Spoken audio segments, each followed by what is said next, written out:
Kembali lagi bersama channel kita semua. Jika Anda suka, jangan lupa komen, like dan subscribe, share juga bila Anda berkenan. Selamat membaca dan mendengarkan. Perintah Kaisar Naga, Bab 3152-3154. Saat Dev dan yang lainnya berjalan tidak jauh, mereka mendengar teriakan datang dari belakang mereka. Melihat ke belakang, Dev menemukan bahwa orang-orang dari Sekte Penusuk Awan ini dikejar dan dibunuh oleh monster di Lautan Tinta, dan sejumlah besar darah mengotori laut. Bau darah menarik banyak monster, orang-orang dari Sekte Penusuk Awan hanya bisa lari menyelamatkan nyawa mereka dengan putus asa. Tapi di Lautan Tinta, bagaimana mereka bisa lolos dari rahang monster? Jeritan itu berangsur-angsur menghilang, dan lusinan orang dari Sekte Penusuk Awan semuanya terkubur di dalam mulut monster itu. Melihat adegan berdarah itu, Queenie tidak berani melihat secara langsung, lagi pula, dia belum pernah melihat adegan berdarah seperti itu. Dev memiliki ekspresi tenang di wajahnya. Di dunia langit dan bumi ini, hukum rimba adalah hukum. Jika bukan karena kekuatan mereka, merekalah yang dikejar dan dibunuh monster di Lautan Tinta sekarang. Kura-kura suci berenang menuju pantai dengan cepat. Tetapi di pantai saat ini, Fausto dan Tiago telah mendarat, dan di belakang mereka ada ratusan orang. Selain mereka yang berasal dari Liga Penyelegelan Iblis, ada juga anggota keluarga Zhou, dan sejumlah besar biksu lainnya yang disihir oleh Fausto. Fausto memanggil biksu ini dengan alasan membunuh iblis. Faktanya, mereka ada di sana untuk mencegat dan membunuh Dev di pantai. Sekarang Dev bersama Dustin dan Lilian. Kedua orang ini adalah iblis, jadi dia bisa menyebut Dev sebagai pembudidaya iblis.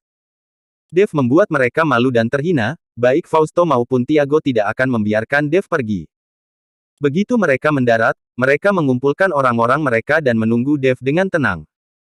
Meskipun ada banyak master di sekitar Dev, seperti Lionel dan hantu tua Gunung Iblis, yang semuanya adalah master alam kesengsaraan transendensi, tetapi Liga Penyegel Iblis Fausto juga membawa beberapa master alam kesengsaraan transendensi.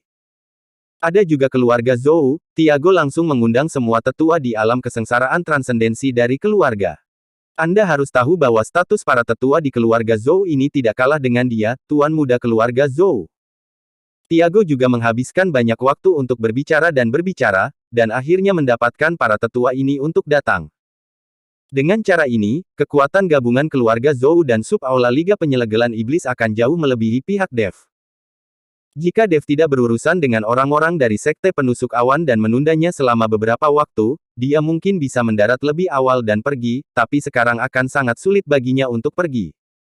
Sialan, kenapa kamu belum datang? Orang ini tidak akan menunggangi kura-kura suci untuk melarikan diri dari tempat lain, kan? Tiago melihat ke arah Lautan Tinta dan menemukan bahwa Dev dan yang lainnya belum sampai di sana, jadi dia berkata, "Saya akan mengajak seseorang untuk melihat perahu roh. Jika orang ini berani lari dari tempat lain, saya akan menggunakan perahu roh untuk memaksanya ke darat. Naik perahu dan temukan anak bernama Dev itu untukku. Jika anak itu ingin melarikan diri dari tempat lain dengan kura-kura suci, aku akan memukulnya dengan perahu roh." Fausto menaiki perahu roh, berkata kepada staf dalam jubah gosip. Melihat bahwa Fausto akan berurusan dengan Dev, anggota staf tidak bisa tidak terlihat jelek dan berkata, "Tuan Kepala Ye, saya pikir Anda tidak boleh memprovokasi Dev itu, orang itu bukanlah sesuatu yang Anda dapat memprovokasi." Fausto yang mendengar ini langsung menjadi marah, dan menamparkan staf itu dengan keras. Dia adalah orang kuat di alam kesengsaraan transendensi, bagaimana mungkin dia tidak menjadi lawan dari Dev, seorang biksu di alam tubuh komposit. Bahkan jika kekuatan Dev meningkat sangat cepat kali ini, dari peringkat kelima alam tubuh komposit ke peringkat ke-8, tapi itu masih alam tubuh komposit, bagaimana dia bisa dibandingkan dengannya di alam kesengsaraan transendensi? Sialan, omong kosong apa yang kamu bicarakan? Aku adalah kultivator alam kesengsaraan transendensi yang agung, dan aku masih takut pada biksu kecil dari alam tubuh komposit. Dan kita Liga Penyegelan Iblis, pernahkah kita takut? Seberapa mampu dia, saya tidak mampu memprovokasi dia. Fausto berteriak pada anggota staf dengan kejam. Anggota staf menutupi wajahnya dan berkata dengan sedih, "Tuan Kepala Ye, meskipun Dev adalah seorang biksu dari alam tubuh komposit, kekuatannya tidak dapat dibandingkan dengan alam transendensi kesengsaraan. Saya melihat dengan mata kepala sendiri bahwa dia mengendalikan kesengsaraan guntur, memenggal kepala elang berbulu perak, dan bahkan bertarung sendirian, mengalahkan sisa jiwa dari biksu kuno pemakan manusia. Pemandangan itu sungguh menggemparkan bumi. Pulau kecil itu menghilang karena Dev bertarung dengan sisa jiwa seorang biksu kuno. Anggota staf menyaksikan kekuatan Dev dengan mata kepala mereka sendiri di kapal roh, jadi beraninya dia bertarung melawan Dev sekarang. Dasar kentut, apa menurutmu aku bodoh? Anak itu hanyalah seorang biksu alam tubuh komposit. Dia hebat. Bagaimana dia bisa menjadi hebat? Fausto tidak percaya dengan apa yang dikatakan anggota staf. Dalam kognisinya, tidak mungkin seorang biksu alam tubuh komposit lebih baik daripada alam kesengsaraan transendensi. Benar, ini pertarungan naga harimau. Lalu Dev memanggil naga emas, yang secara langsung mengalahkan lebih dari 80 harimau di sisi lain. Ini pertama kalinya aku melihat naga emas, dan matanya sama seukuran tangki air. Staf itu memberi isyarat. Pada saat ini, wajah Fausto sudah memerah karena marah, dan dia menamparnya, meledakkan kepala stafnya. Tubuhnya terbang langsung ke lautan tinta. Sialan, kamu berani menggodaku, kamu mencari kematian. Fausto meludah dengan keras. Dia mengira anggota staf itu sedang menggodanya dan bahkan memanggil naga emas, itu tidak masuk akal. Fausto menamparkan anggota staf itu sampai mati, dan anggota staf lainnya gemetar ketakutan. Apa yang mereka katakan itu benar, tetapi tidak ada dari mereka yang berani berbicara lagi. Pergi dan segera berlayar untukku. Siapapun yang berani membingungkan orang banyak, aku akan menamparnya sampai mati. Fausto berteriak pada staf lainnya. Semua staf itu menundukkan kepala, tetapi tidak satu pun dari mereka yang berani berlayar. Jika mereka benar-benar berlayar untuk mencari Dev, tidak satu pun dari mereka akan kembali hidup-hidup. Kejutan yang diberikan Dev kepada mereka sungguh nyata terlalu dalam. Apalagi di saat naga emas muncul, Dev seperti dewa yang turun dari bumi, mereka semut, beraninya mereka memprovokasi para dewa. Melihat tidak ada staf yang bergerak, Fausto tertegun sejenak, Anda harus tahu bahwa ini belum pernah terjadi sebelumnya. Aku memintamu untuk berlayar dengan perahu, tidak bisakah kamu mendengarku? Fausto meraung marah lagi. Tetapi para anggota staf itu tetap tidak bergerak, dengan kepala menunduk, seolah-olah mereka sedang menunggu persidangan. Mereka lebih memilih ditampar sampai mati oleh Fausto daripada menghadapi Dev dan melawan Dev. Saat itu, saya takut saya akan mati mengenaskan. Ah! Fausto menjadi cemas, dan tiba-tiba menamparnya. Angin kencang menderu-deru, dan seketika menjatuhkan seorang anggota staf ke udara, dan tubuhnya meledak di udara, berubah menjadi awan kabut darah. Aku memerintahkanmu sekarang, berlayarlah untukku segera. Jika tidak, kalian semua akan menjadi seperti dia. Fausto mengancam staf. Namun meski ada ancaman seperti itu, anggota staf itu tetap tidak bergerak, dan tidak ada yang berlayar. Ah! Fausto mulai berputar-putar di atas perahu dengan udara jernih. Di depan begitu banyak orang, dia, submaster dari Liga Penyelegelan Iblis, sebenarnya diprovokasi oleh tukang perahu terendah. Ini membuat Fausto sangat kesal. Semua aura dari tubuh Fausto meledak, dan aura menakutkan mengelilingi tubuh Fausto.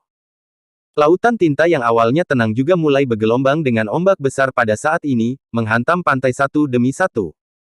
Kamu berani menantang yang mulia, aku akan membiarkan kalian semua mati. Fausto sangat marah hingga dia ingin membunuh semua staf. Tuan, tenanglah, ada begitu banyak orang yang menonton, dan Dev yang Anda sebutkan sepertinya telah datang. Pada saat ini, seorang ahli melintasi alam kesengsaraan transendensi dari sub-aula Liga Iblis Penyegel berjalan ke arah Fausto dan berbisik di telinga Fausto. Setelah mendengar ini, Fausto mengangkat kepalanya dan melihat ke lautan, dan benar saja, dia melihat Dev dari kejauhan, datang perlahan di atas seekor kura-kura suci. Melihat Dev dan yang lainnya datang, Fausto menahan napasnya, lalu menatap dingin ke arah staf dan berkata, saya akan menyelesaikan masalah dengan Anda nanti. Setelah berbicara, Fausto memimpin orang-orang kembali ke pantai, menunggu Dev ke darat. Tuan Chen, lihat orang-orang di pantai itu, mereka pasti hantu Fausto dan Tiago, dan mereka mungkin akan berniat buruk bagi Anda.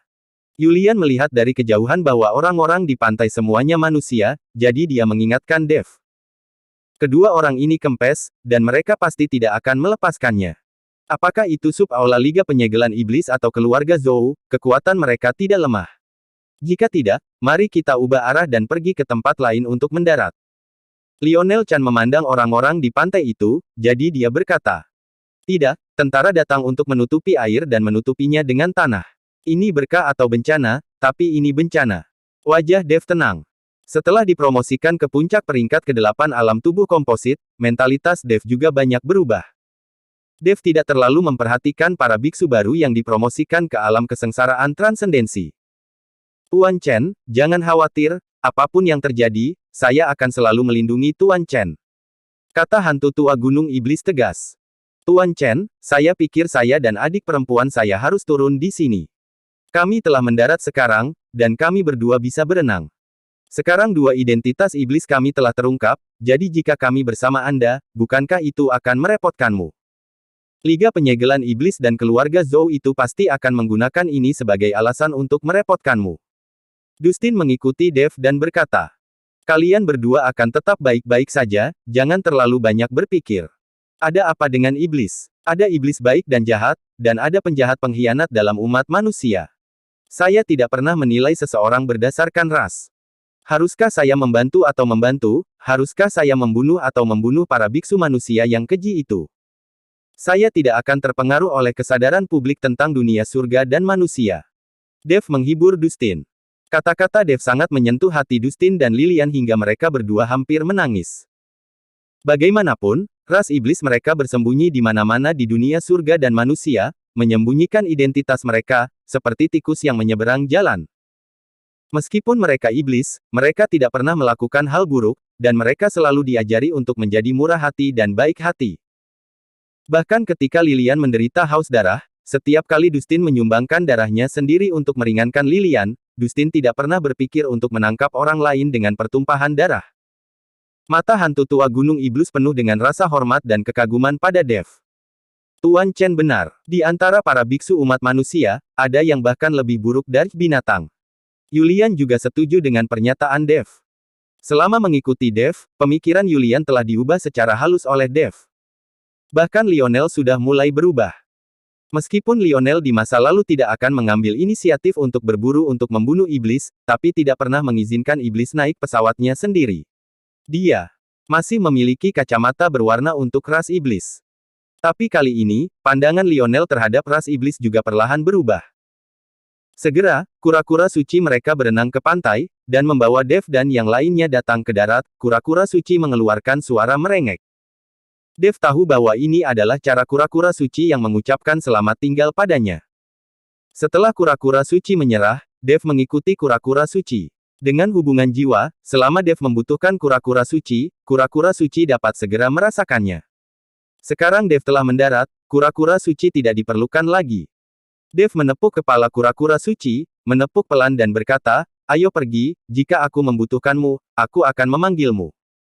Kura-kura suci mengangguk, yang merupakan tanggapan, lalu berbalik dan berenang pergi. Bersambung.